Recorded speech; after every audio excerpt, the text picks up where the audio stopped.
Hi, everyone. How are equity and fixed income trading ecosystems evolving in response to the continued growth of asset tracking indices? Well, we're going to tackle that very topic right now. Welcome to Asset TV. I'm Michelle Yu, and joining me today to explore the continued growth of the index liquidity landscape and what that means for investors are Tim Edwards and Anu Ganti from S&P Dow Jones Indices Index Investment Strategy Team. And it's always great to have them here in our studios. And I want to start with what is index liquidity and why is it relevant to market participants? And with that, hello, everyone. Anu, let's have you kick it off. Yeah, so indexing is an important part of financial markets, right? And the growth of index-based products can have benefits for both active and passive users. And one of the ways that we can measure liquidity is through trading volumes. And they can tell us how active these users are, as well as how good a job our arbitrageurs doing at policing the market. And if you look at just the S&P 500, there are roughly $273 trillion in volumes tied to the 500 alone. And now if you think about products derived from the 500, like sectors, factors, dividends, that's an additional $5 trillion. And together that forms a robust trading ecosystem. Now, there are certain network effects of liquidity, and we can break down these benefits. One is just price discovery. We have products all around the world, and they trade almost 24 hours a day. So we no longer have to wait till the exchanges are open to understand the impact of overnight events. A really good example of that is U.S. equity markets typically open close to where the futures were just trading. Another benefit is just market efficiency. So if you look at prices based on the ETF tracking the 500, those are based on this ecosystem. And for example, you have market makers in there trying to minimize those mispricings, trading combinations of different trades across the derivative space. Now, finally, you put all this together, and that inspires confidence, right? Confidence that the S&P 500 is tracking the U.S. large-cap equity space, and that the ETF in this example is tracking the index. And I would like to emphasize that this has benefits for both active and passive users. Thank you for that, Anu. And I think another question our audience would love to know is, how is usage of index-linked products evolving, and what innovations are making that possible? Tim, what do you think? Look, it's absolutely fascinating. As Anu said, the growth in usage of indices, whether as the basis of an investment vehicle or a trading vehicle, has been one of the major evolutions in the financial markets over the past 2 decades. And what our research does is it just gives you up-to-date perspectives and identifies some of the newer trends.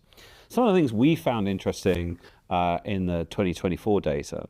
First off, perhaps surprisingly, overall, the average holding period went down slightly across the complex. We saw more trading overall and people holding for shorter periods on average. Now that's a sort of 10,000-foot view. On a more granular perspective, we've been writing for some time about the evolution of the fixed income markets and increased usage of passive as an investment vehicle. There's always been fixed income trading. So it's fascinating when you go a level down. We're actually seeing the holding periods in fixed income going up a little bit. That's suggestive that there is increased adoption of passive investment strategies with using tools like fixed income ETFs.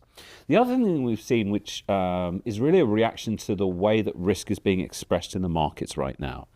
A while ago, it was the sort of risk on, risk off. You either, you're in equities or in US treasuries.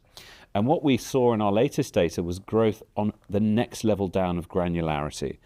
People using different countries, different sectors, different industries to express their views.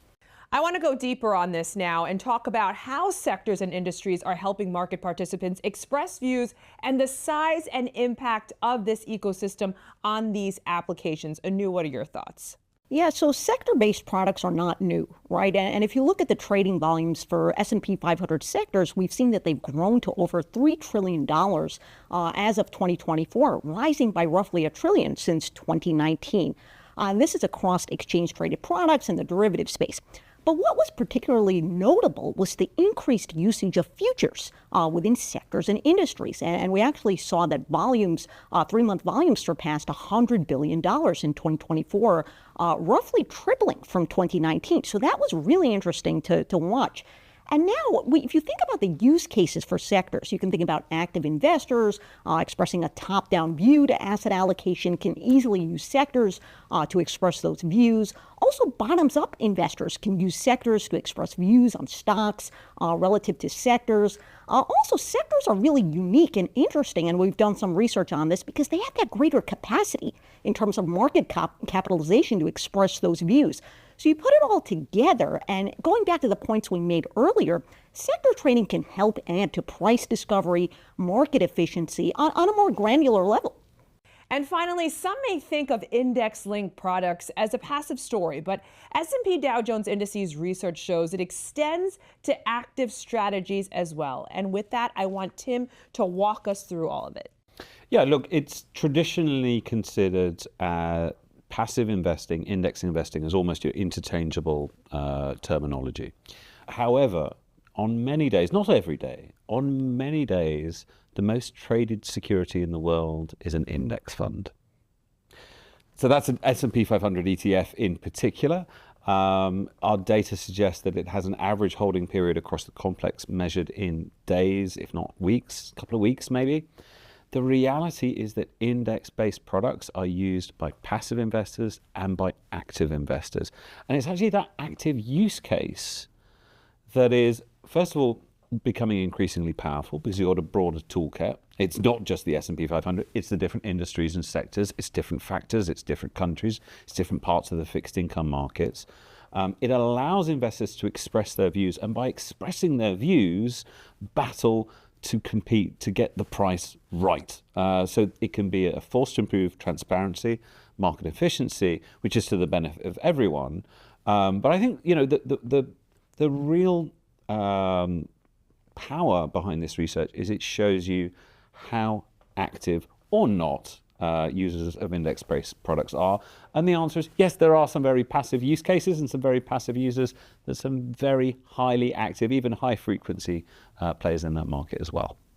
All right, Tim Anu, always great to have a couple of financial connoisseurs here in our Asset TV studios. Great to see you guys. Thank you. And that will do it for us here on Asset TV for now. For a deeper dive into the liquidity landscape and to explore trading linked to S&P DJI's indices, visit the link below. I'm Michelle Yu, and I'll see you next time here on Asset TV.